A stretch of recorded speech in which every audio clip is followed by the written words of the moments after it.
പത്രം രാവിലെ വായിക്കരുത്. ഒരു സാധാരണ മലയാളി ഒരു ദിവസം തുടങ്ങുന്നത് ഒരു കപ്പ് ചായയും ഒരു പത്രത്തിൽ നിന്നുമാണ്.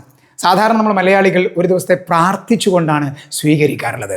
ഇന്നത്തെ ദിവസം നന്നാക്കണേ എന്ന് പ്രാർത്ഥിച്ചുകൊണ്ടിരിക്കുന്ന മലയാളിയുടെ മുമ്പിലേക്ക് വരുന്നത് നെഗറ്റീവ് വാർത്തകളുമായിട്ടുള്ള പത്രങ്ങളാണ്. ഇത് നമ്മളെ പലപ്പോഴും നേരിട്ടോ അല്ലാതെയോ സ്വാധീനിക്കുന്നുണ്ട്. നമ്മൾ വായിക്കുന്ന പുസ്തകങ്ങളും മാഗസിനുകളും നമ്മളെ സ്വാധീനിക്കുന്നുണ്ട്. നമ്മൾ കാണുന്ന സിനിമകളും അതുപോലെ തന്നെ ചാനലുകളും നമ്മളെ സ്വാധീനിക്കുന്നുണ്ട്. നമ്മൾ കേൾക്കുന്ന സംഗീതം നമ്മളെ സ്വാധീനിക്കുന്നുണ്ട്. നമ്മളുടെ സുഹൃത്തുക്കൾ അതും നമ്മളെ സ്വാധീനിക്കുന്നുണ്ട്. അതുകൊണ്ട് തന്നെ നമ്മൾ തിരഞ്ഞെടുപ്പ് നടത്തുമ്പോൾ വായനയുടെ കാര്യത്തിലും അത് വളരെ പ്രധാനമാണ് എന്നതാണ് പറയാനുള്ളത്.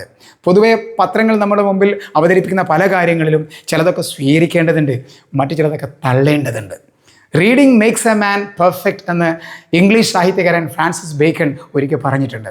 അപ്പോൾ നമ്മളൊരു കംപ്ലീറ്റ് മാൻ ആവാൻ ആഗ്രഹിക്കുന്നുണ്ടെങ്കിൽ, ഒരു പെർഫെക്റ്റ് മാൻ ബൈ റീഡിങ്, വായനയിലൂടെ നമ്മൾ വളരാൻ ആഗ്രഹിക്കുന്നുണ്ടെങ്കിൽ തിരഞ്ഞെടുത്ത് വായിക്കാൻ നമുക്ക് കഴിയേണ്ടതുണ്ട് എന്നതാണ് പ്രധാനം. So let's choose our reading very wisely.